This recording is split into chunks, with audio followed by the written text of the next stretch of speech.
this loud enough? Alhamdulillah. Okay. So.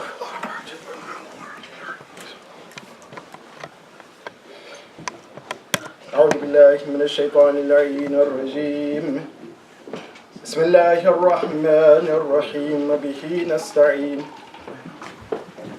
الحمد لله الذي جعل الحمد مفتاحا لذكره وسببا للمزيد من فضله ثم الصلاة والسلام على خير خلقه سيدنا ونبينا وحبيب قلوبنا أبي القاسم المصطفى محمد اللهم صل على محمد وآل محمد وعلى آله الطيبين الطاهرين المعصومين لا سيما بقية الله في الأرضين أرواحنا له فداء. أما بعد فقد قال الله سبحانه وتعالى في كتابه الكريم بسم الله الرحمن الرحيم هو الذي بعث في الأميين رسولا منهم يتلو عليهم آياته ويزكيهم ويعلمهم الكتاب والحكمة وإن كانوا من قبل لفي ضلال مبين. صدق الله العلي العظيم. اللهم صل على محمد وآل محمد.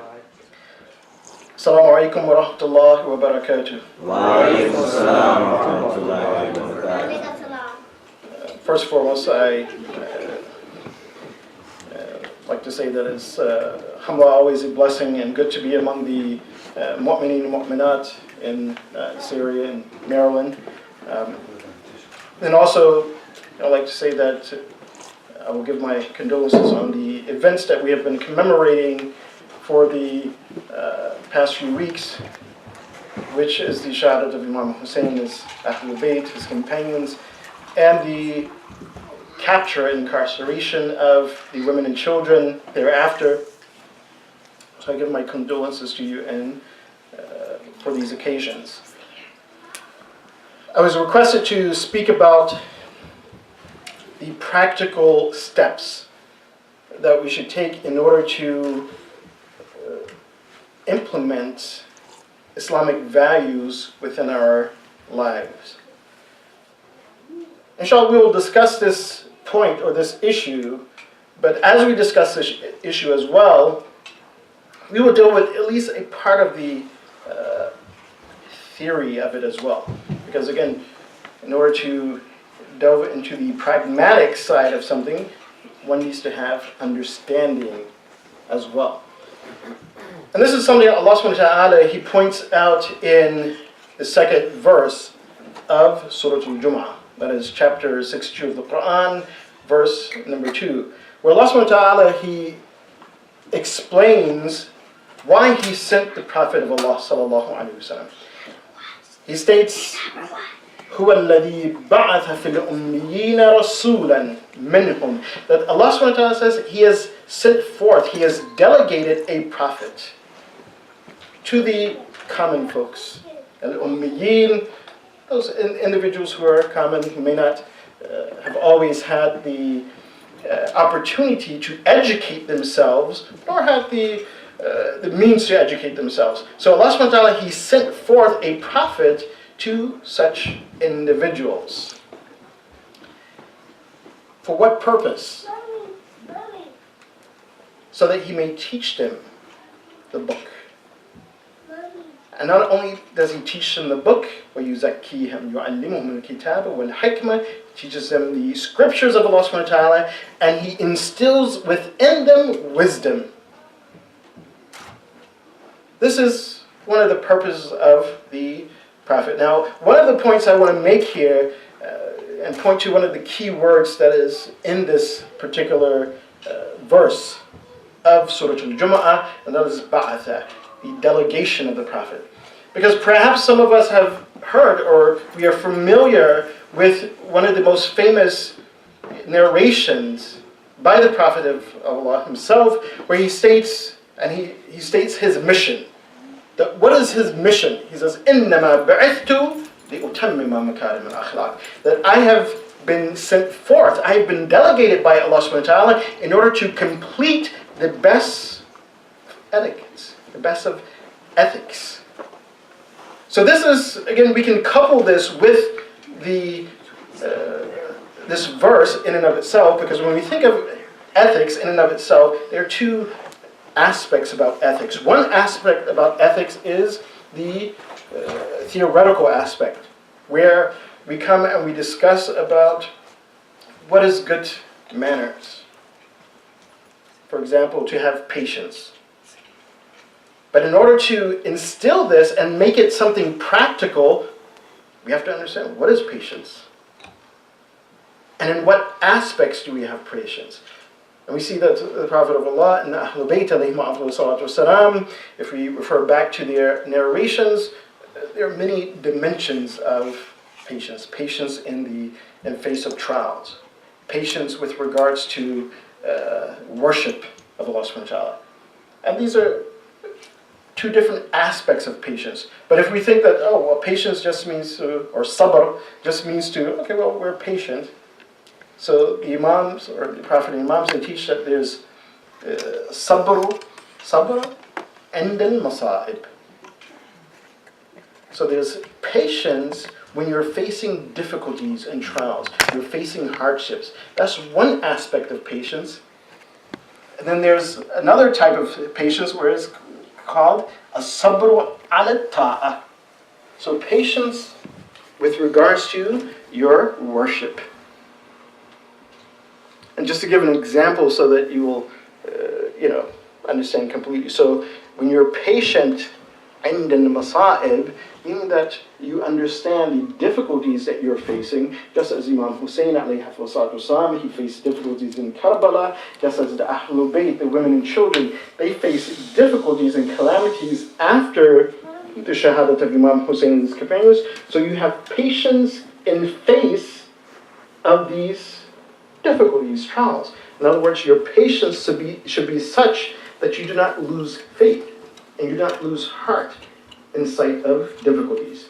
But patience ala ta'ah, patience in obedience of Allah subhanahu wa ta'ala, this is a different type of patience. And how does that come to fruition? When a person is patient when they're making dua and they're making supplication to Allah subhanahu wa ta'ala. You may not be facing any hardships or difficulty. You could be in a time of ease and make dua, make supplication to Allah subhanahu wa ta'ala. And sometimes you could be in a time of difficulty as well. But we'll put that aside and say that, okay, if a person is not really facing a great challenge before himself or herself, but they're praying to Allah subhanahu wa ta'ala for something, for a need, or for something that they want to gain. Salam.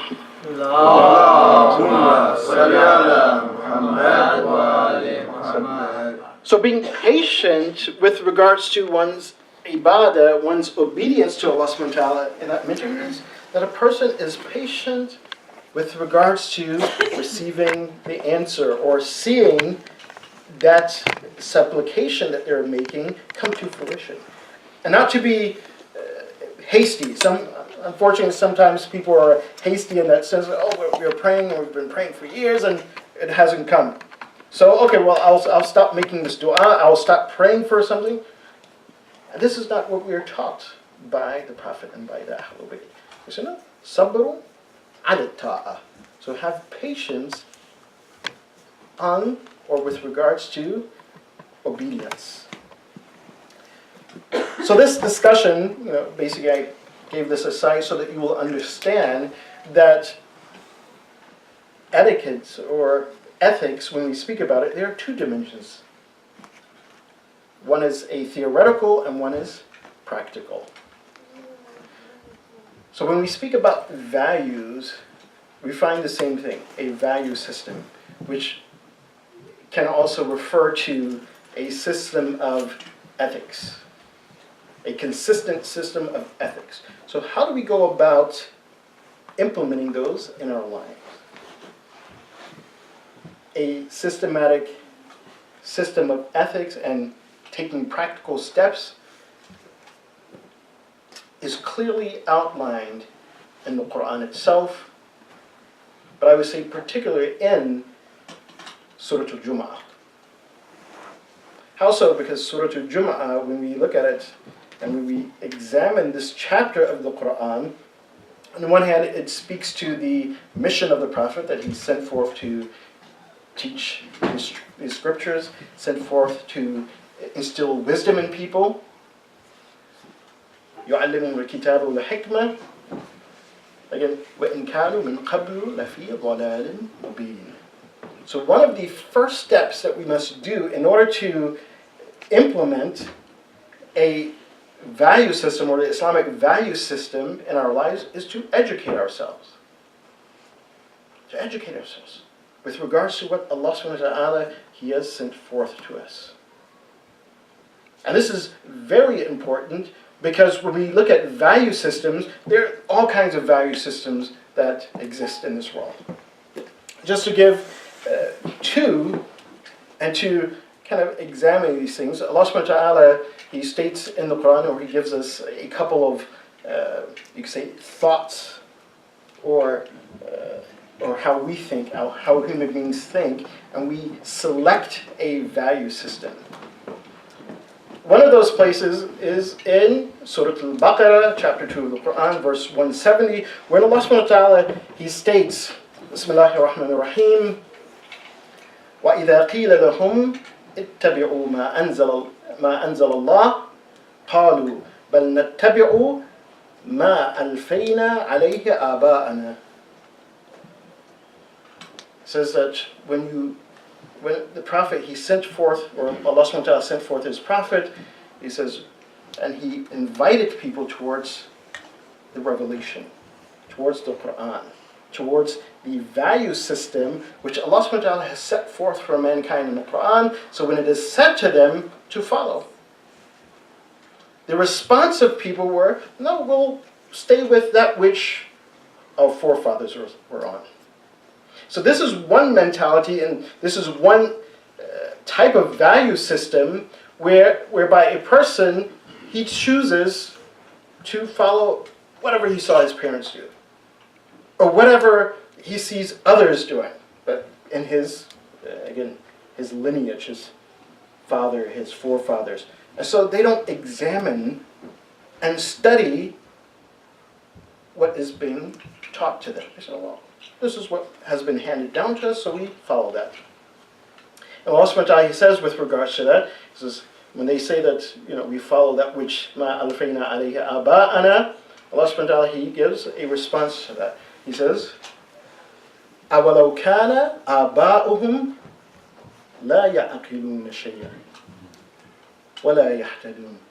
He says, so they follow this, and they select that as their value system, even though their forefathers didn't think about what they were doing. They didn't contemplate it. أَوَلَوْ كَانَ آبَاؤُهُمْ لَا يَعْقِلُونَ شَيْئًا. That there was no reflection in their actions. They just did it. And so now you adopt this habit as well without reflection, without educating yourselves. Moreover, that their forefathers, لَا يَهْتَدُونَ. There was no guidance in the actions that they were doing. In other words, that their actions were not based upon what Allah subhanahu wa ta'ala has revealed. And this is clear from the beginning of the verse. وَإِذَا قِيلَ لَهُمْ اتَّبِعُوا مَا أَنزَلَ اللَّهُ. That follow what Allah subhanahu wa ta'ala has revealed. But they didn't. And so therefore in their actions there was no reflection. In their actions there was no guidance. So we see that this point that we've made and what comes out from verse 2 of Surah Al-Jum'ah, education. Understanding what Allah subhanahu wa ta'ala has revealed in the Quran. And this is something, again, if we're speaking about practical steps to do this, Imam Ali ibn Abi Talib alayhi salatu wassalam,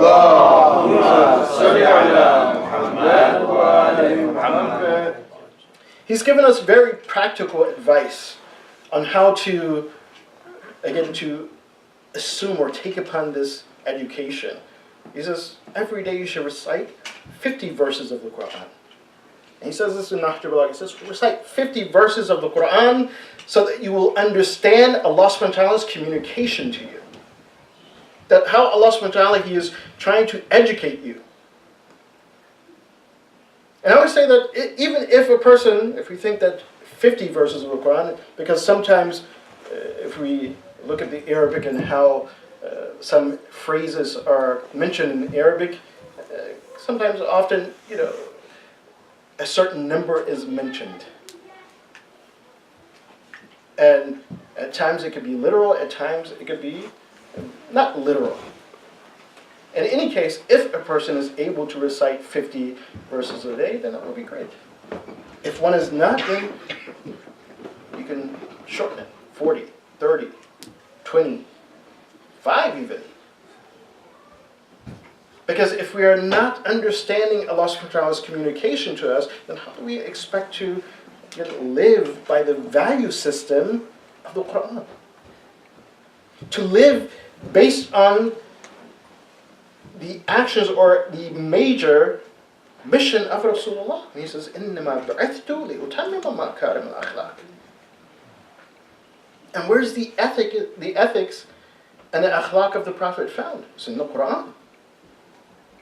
Allah subhanahu wa ta'ala, He refers to it time and time again. Even, He says, the Prophet, he's an example for you. Uswatun hasana.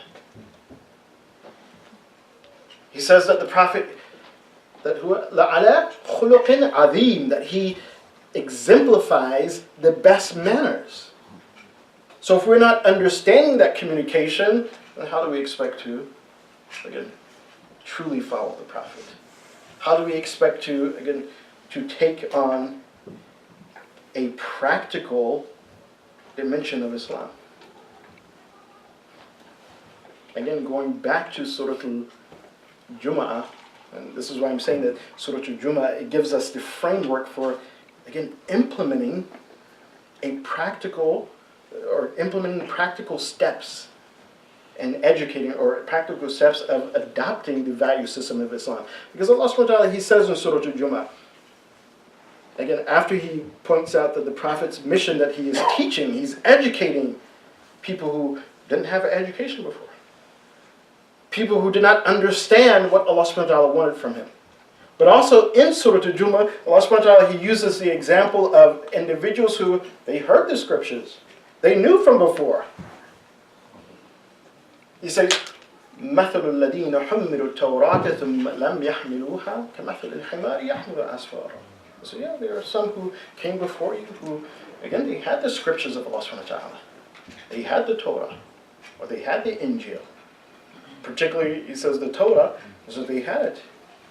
But because they did not live by that system, that value system that Allah subhanahu wa ta'ala, He had given to mankind in the Torah, He says, then their actions are like the actions of a donkey who is carrying a load. So this is not to, again, sometimes, and unfortunately sometimes Muslims or people when they're reading this, they're like, oh yeah, see, yeah, they didn't act by us. No, this is an example for us as Muslims. That if we don't live by the Quran, if we do not, again, take upon ourselves the value system which Allah subhanahu wa ta'ala, He has revealed in the Quran, then we're the same. That scripture, the revelation that Allah subhanahu wa ta'ala has given to us, then we're like the donkeys who are carrying the load. We have the Quran with us, but we haven't acted upon the Quran. That's a mithal, that's an example. But when we see that, well, no, they haven't implemented it in their lives, so the question is, have we also implemented the Quran in our own lives? And the first step of implementing that, again, based on the statement of Amir al-Mu'mineen, read the Quran. Take time out of your day and read the Quran. Of course, part of our day is spent in reading the Quran, and that is in our salah. But not simply read the Quran in our salat, outside of salat. Take some time, 5 minutes, 2 minutes, at the very least.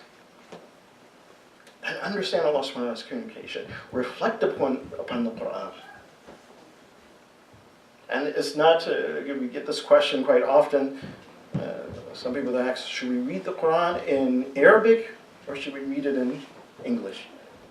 Read it in a language that you can understand, so that you may contemplate it, so that you may reflect upon it and understand that communication of Allah subhanahu wa ta'ala. And if you have the opportunity to learn Arabic, then yes, learn Arabic. And understand the Quran through Arabic, because again, that opens up a whole other dimension of understanding the Quran, by understanding the language in which it's revealed. But until that point, then you should read the Quran in the language that you can understand and contemplate it. And those verses which may be difficult for you, then you refer back to those who have learned, in order to clarify those verses for you. Otherwise, we'll be, again, like the people that Allah subhanahu wa ta'ala is speaking about in Surah Al-Jumu'ah. And we're just carrying this Quran around with us, but we're not acting based on that Quran. So on one hand, we don't want to adopt the value system, or just blindly adopt a value system of what we have seen our maybe forefathers have done, or what others have done before us. But we want to reflect upon what we do. We want to understand what we are doing. We want to educate ourselves. And this also comes out in one of the verses that Allah subhanahu wa ta'ala, He mentions in Surah Al-An'am, verse 116, that's chapter 6 of the Quran, verse 116, where Allah subhanahu wa ta'ala, He says, in tuti' akthara man fil ard yudilluka an sabilillah. He says, if you follow a majority of the people in this earth, they will cause you to stray from the path of Allah subhanahu wa ta'ala. So Allah subhanahu wa ta'ala, He warns us from following two types of value system. One is just simply going with, oh well, we've seen this happen in our fathers, our mothers, whatever, that we have inherited this way without thinking, without reflecting upon what we're doing, our actions. The second is to see, oh well, everybody's doing this, so we should follow the same way. In tuti' akthara man fil ard yudilluka an sabilillah, that they will cause you to stray from the path of Allah subhanahu wa ta'ala. Why will they cause you to stray from the path of Allah? In yattabi'u illa dhann. Why? Because what they follow, again, is not based upon reflection and knowledge. It's all based upon assumption, whim, adhan, not based on ilm. In yattabi'u illa dhann, in hum illa yakhrusun. That they're following their own whim and their own desires. You're not following knowledge. And moreover, the actions that they're doing, it will lead them to loss. They will not be successful. And unfortunately, sometimes this happens as well. We quite often see this, and sometimes people will say, well, instead of following, or at least referring back to those who have knowledge, well, I think this is the right way to do this. I think that this is what I want to do. Unfortunately, this is becoming an issue, and if we really pinpoint where this is coming from, some of these actions, especially when it comes to, again, religion. Some people think, oh, well, you know what? Yeah. While we will be very precise in who we allow to operate on us. We'll be very precise in who builds our homes. We'll be very precise with regards to, what bank I'm going to put my money in. But when it comes to our religion, we think, oh, well, you know what? Without having sufficient knowledge, oh, I'll give my own opinion. Yes, that's fine if you've educated yourselves to the point that you are able to understand what Allah subhanahu wa ta'ala wants from you based on the Quran. You're able to understand it in its detail. Of course, there's certain things that we may understand. Aqimu salah, establish a prayer. Atu zakah, oh, I have to give zakah. But then the dimensions of that how should prayer be established? What are the details of the salat? What are the things that makes the salat valid? What are the things that makes the salat invalid? That when I pay zakat, the alms, so what do I pay it on? In what manner? How do I do these things? So rather than assuming, then we follow knowledge. The Prophet, he came to teach. Educate yourself. No one is saying do not educate yourself. The Quran constantly says, yes, educate yourselves. Don't follow what you've inherited from others, nor follow what everybody else is doing, which is based upon opinion, dhann, rather than knowledge and understanding. Because when we fall into that category, then what happens, we are a reflection of that verse in Surah Al-Jum'ah. مثل الذين حملوا التوراة ثم لم يحملوها كمثل الحمار يحمل أسفارا. Then we're just carrying a load. Why? Because we're not basing our actions, our value system on knowledge and understanding. So if we want to, again, implement a practical value system within our lives, as one of our teachers, he said in the Quran, he says, Al-Quran, Al-Quran, Al-Quran. Read the Quran, educate yourselves by the Quran, study the Quran, contemplate the Quran. Engage yourselves with this Quran. Why? Because then you'll pick up these points of, again, how should I be acting? How should I, again, adopt this, or the value system that the Prophet of Allah, he came to teach, which is ethics. He himself, he states that, he says, Husn al-Khulq, nisfuddin. Half of your religion is in that. In good manners. In acting appropriate. And that appropriate action, again, we don't have time to go through all of the details, but those appropriate manners that we should have, again, we can divide them into two dimensions. One of those dimensions is with regards to our own relationship, you could say personal ethics, and our personal relationship with Allah subhanahu wa ta'ala. And the other dimension is our interaction with one another.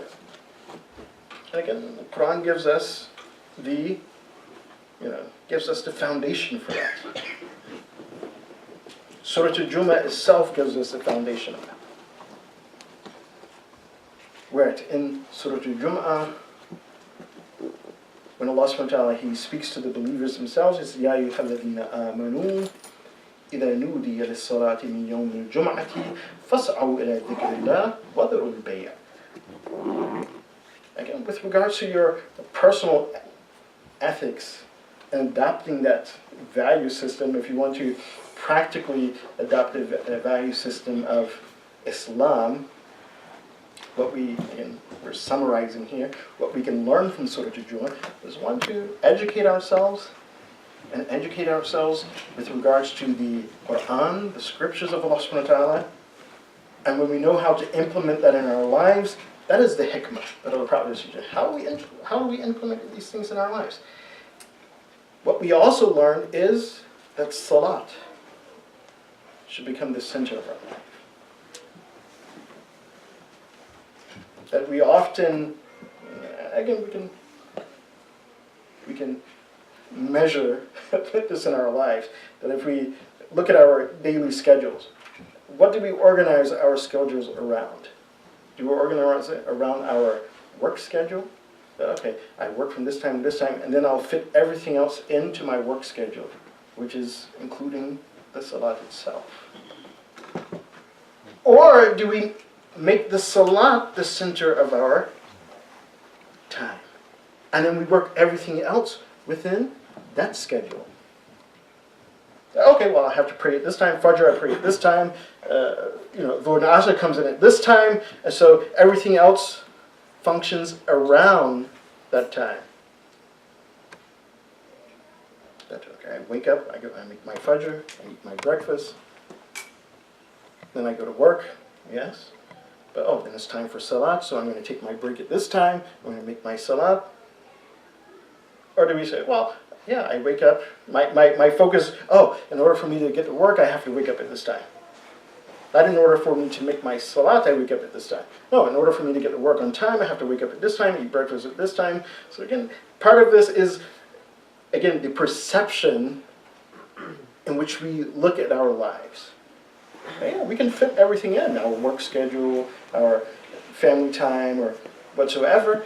But what we hold dear to us and at the center of our schedule is our salat. And Allah subhanahu wa ta'ala points this out.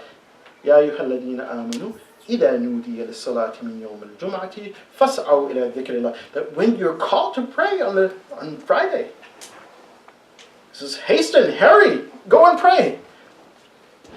Why? Because you're establishing the salat. أقيموا الصلاة لذكري. You're establishing the salat in order to connect yourselves with Allah subhanahu wa ta'ala, the one who has sent to you the Prophet, the one who has sent to you the scriptures in order to instill within you the proper value system. Let's hasten to, again, in your personal connection, make that connection with Allah subhanahu wa ta'ala. فَاسْأَلُوا إِلَىٰ ذِكْرِ اللَّهِ وَذَرُوا الْبَيْعَ. And leave your engagement with the dunya for that moment. Meaning the center of your life is the salat. Everything else fits in to that. وَإِذَا قُضِيَتِ الصَّلَاةُ فَانْتَشِرُوا فِي الْأَرْضِ وَابْتَغُوا مِنْ فَضْلِ اللَّهِ. And then when you're finished your salat, return back. Allah subhanahu wa ta'ala, He will not cause you to lose anything. Return back. Again, the Salatul Jummah being one of the most important gatherings that the Muslim have, he says, don't go and then the rest of your day, he says, no, you come, you remember Allah subhanahu wa ta'ala, you engage in that personal ethics with Allah subhanahu wa ta'ala, then return back to the other dimension of ethics. And that is ethics, the ethics of interaction, social ethics. This is return back. Allah subhanahu wa ta'ala, He will give you blessings. He will increase your sustenance. But this, again, it comes with the perspective in which we look upon our life and how we organize our life. Would it change what time we go to work? I don't think so. But it will change the perspective in which we carry ourselves in this world. That at the center of my life is my engagement with Allah subhanahu wa ta'ala. At the center of my life, I know that while I'm engaged with people, at one point I need to cut this engagement for even a few minutes to go and pray.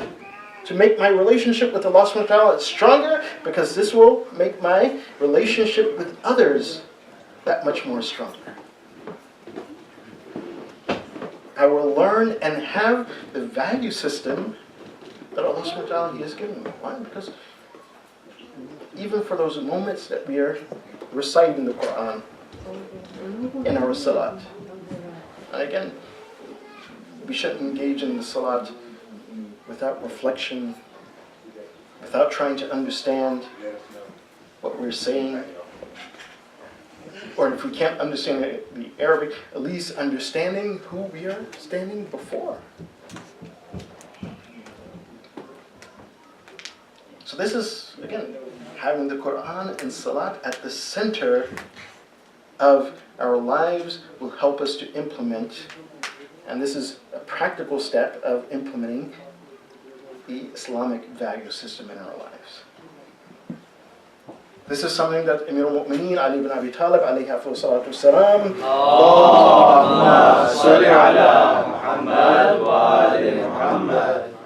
that when we look at his life and those things which, again, were important to him, when he looked at his companions, these were two things. On one hand, with the salat, again, on his deathbed, he told Imam Hassan and Hussein, he told them, as-salat. Make sure that, again, you're establishing the salat, as-salat, as-salat, as-salat. With regards to the Quran itself,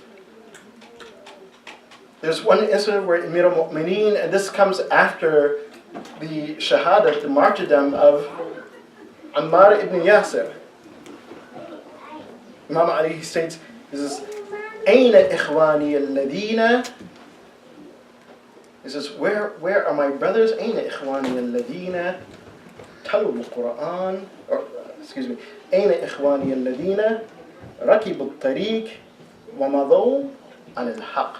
This is, where are my brothers who have treaded the path, again, the path of Rasulullah. وَمَضَوْا عَلَى الْحَقِّ. And they have established themselves based on truth.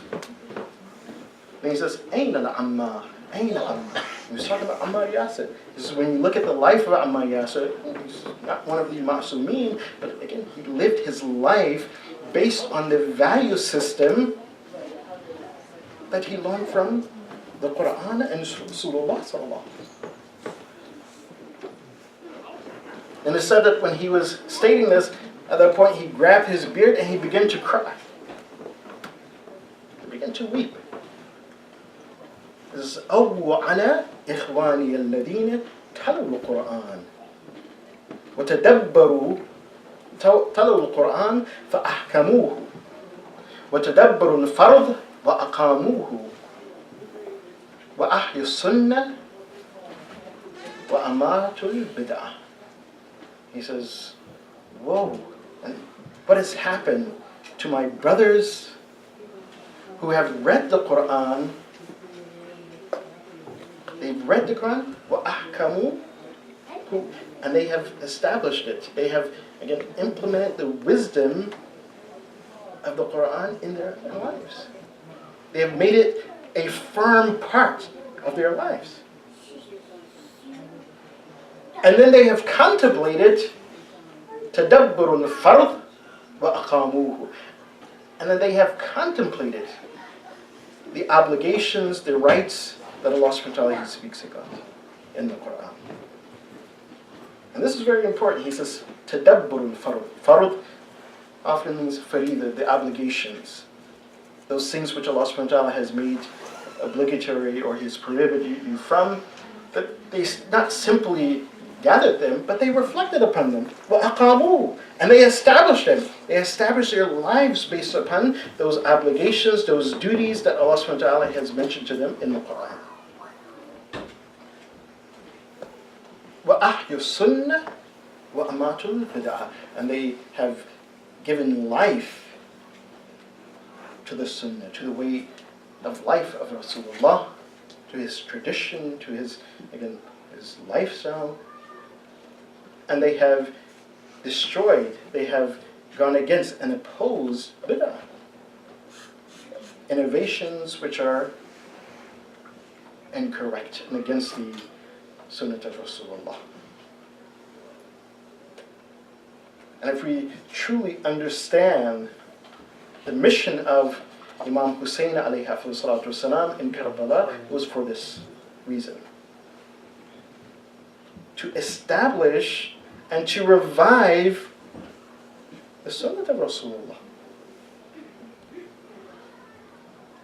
To awaken the consciousness of people, because unfortunately after Rasulullah we find again those two things which Allah subhanahu wa ta'ala He warns us against.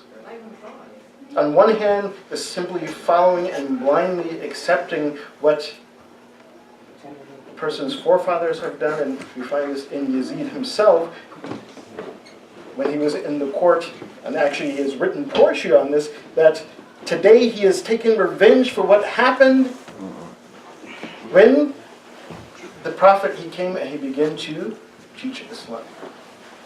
There's poetry within the history of it.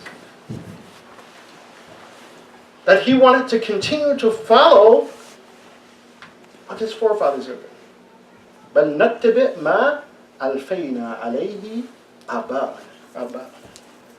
But no, I want to attach myself. That's what he wanted to do. Attach himself to the tradition of his father, not that which Allah subhanahu wa ta'ala has revealed in the Quran. And then others, unfortunately, being duped by the politics of the Umayyads at that time, again, they saw a wave of people following this way. And rather than questioning and asking what was happening, they just followed.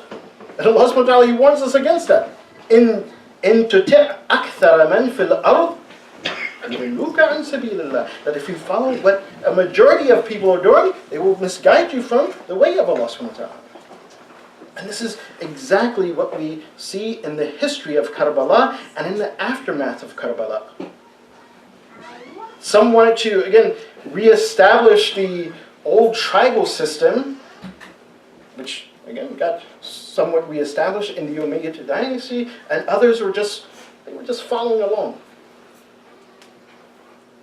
Not implementing the value system that Allah subhanahu wa ta'ala, He sent the Prophet to teach. Not understanding the wisdom that Allah subhanahu wa ta'ala, He revealed in the Quran and in the actions of Rasulullah and in the actions of Ahlul Bayt alayhim salatu wasalam.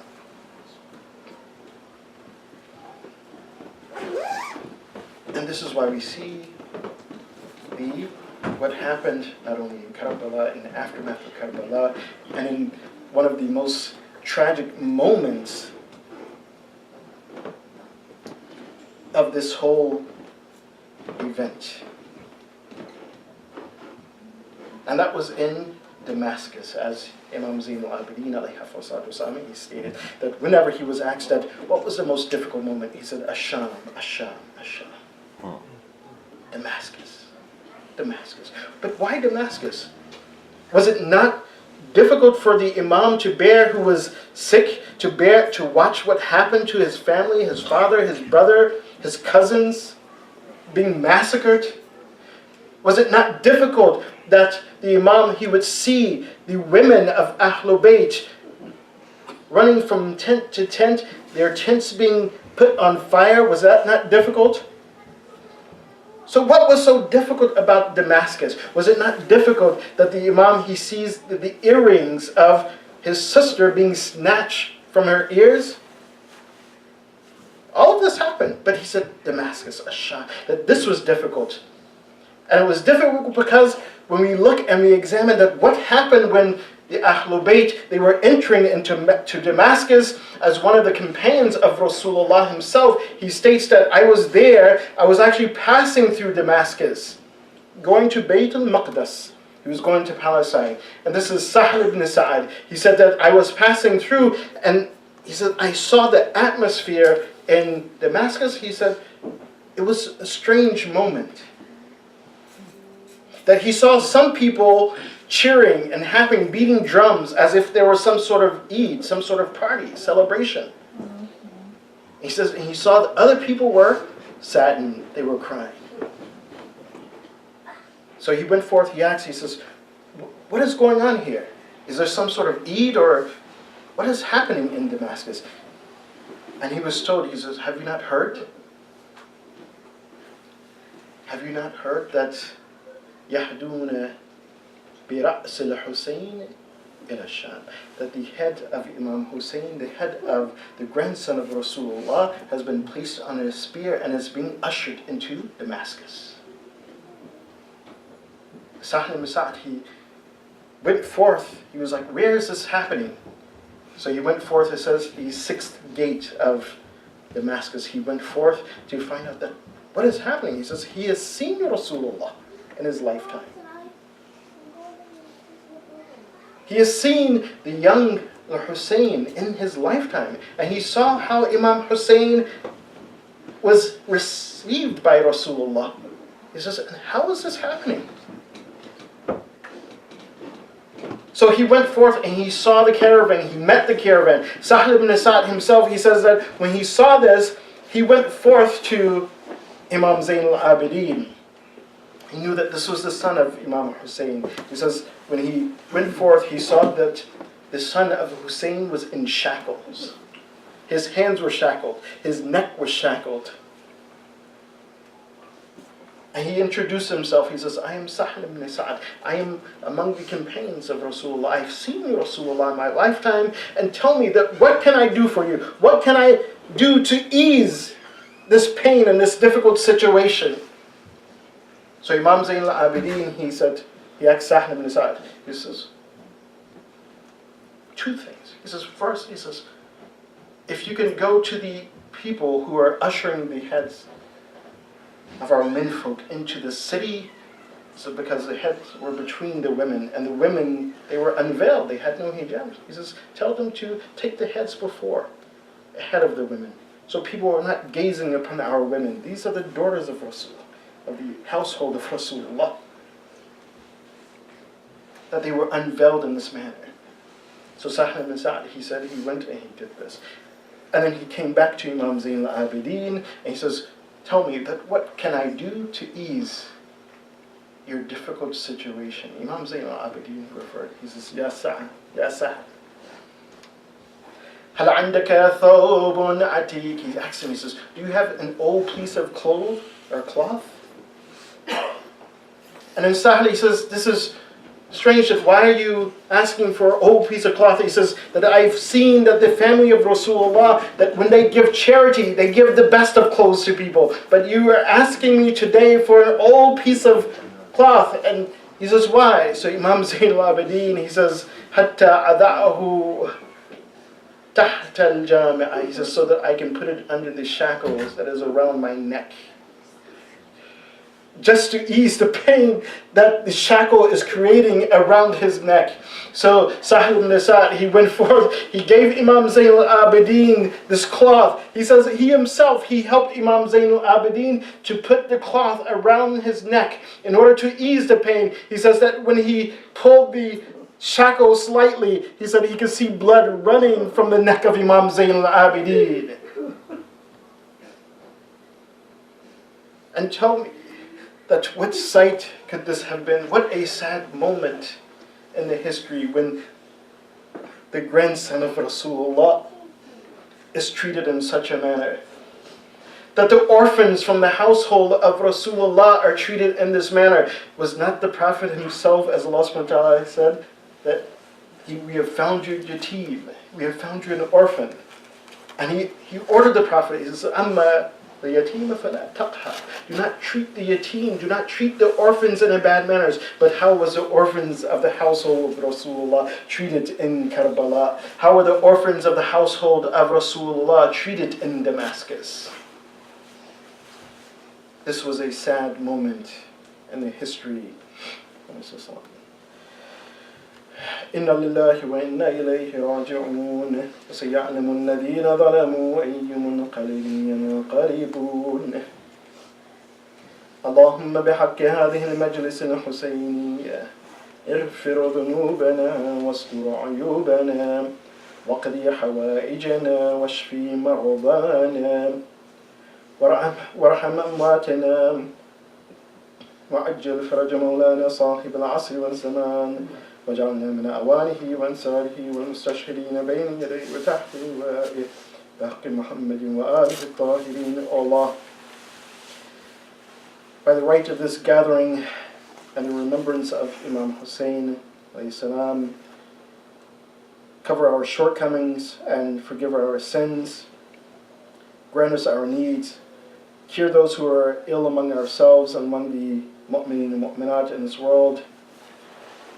Have mercy upon the mu'mineen and mu'minat who have passed away from this world, especially the mu'mineen and mu'minat of the folks who are participating in this majlis, and hasten the reappearance of Imam Zaman. Make us among his helpers, his companions, and those who sacrifice our lives for him. And inshallah, for the hastened recovery of anyone who is ill among the believers, mu'mineen, mu'minat, and also for the lifting of oppression of every individual in this world, no matter where they may live and reside, and for the hastened reappearance of Imam Zaman. Let us recite the verse Amma Yujib, inshallah 5 times. Bismillahir Rahmanir Rahim. Amma yujibun muftarra idha da'ahu yakshif as-su'. Amma yujibun muftarra idha da'ahu yakshif as-su'. Amma yujibun muftarra idha da'ahu yakshif as-su'. عما يجيب المضطر إذا دعاه يكشف السوء عما يجيب المضطر إذا دعاه يكشف السوء اللهم اكشف الضر والسوء بحق محمد وآل الطاهرين صل على محمد وآل محمد اللهم صل على محمد وآل